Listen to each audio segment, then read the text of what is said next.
तर काय आज आशिल्लो दशेरा। तर सगळ्यात पयलीं तुमकां सगळ्यांक हॅप्पी दशेरा फॅम। तर हांवूय 3:30 वरांचेर न्हावून जालो रेडी आणि हांवूय गेलो मागीर देवळान वचपाक। सगळ्यात पयलीं देवळांत वचून घेतलें देवाचें दर्शन। त्याच बरोबर प्रायमरी स्कुलान आशिल्ली सरस्वती पुजन, तर थंय वचून दर्शन घेतलें आणि हे सगळे आमचे बॉयज। तर थंय साकून सरस्वती मातेचें दर्शन घेवन आमी परत आयले हांगासर ठीक 4 वरांचेर पालखी पण हाडली।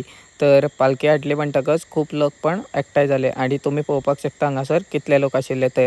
तर थोड्याच वेळान परत हांगा नाल्ल दवरपाचें जालें। तर आमी सगळे थंय नाल्ल आनी अगरबत्ती दवरून देवाचें दर्शन घेतलें। तर दर्शन घेवन जातकच हांगासर जरान पावस पण पडपाक लागता, त्याच कारणान सगळ्यांक भितर येवपाक पडटा। तर थोड्या वेळान पावस पण वता, त्याच बरोबर हांगा परत लोक जमतात आणि पुजा पण सुरू जातात। त्याच बरोबर काय तुमकां सगळ्यांक हांव देव बरें करूं म्हणटा, कित्याक तुमच्या सपोर्टाक लागून म्हाजे 3K फॉलोअर्स पण कंप्लीट जाले। त्याच बरोबर पुजा जालो म्हणटकच सगळे लोक घेतात प्रसाद आणि हाका भांगर अशें म्हणटात। तर हांगा साकून प्रसाद घेवन येतगीच आमी मागीर येता एक शेजारच्या गांवांत, जंयसर आशिल्ली श्री कृष्ण देवाची मुर्ती आणि हांगा डेकोरेशन कितलें बरें केलां तें तुमी पळोवपाक शकता। आणि तुमकां जरी हो व्लॉग आवडलो जाल्यार लायक, शेअर, सबस्क्रायब आणि इंस्टार फॉलो नक्की करा।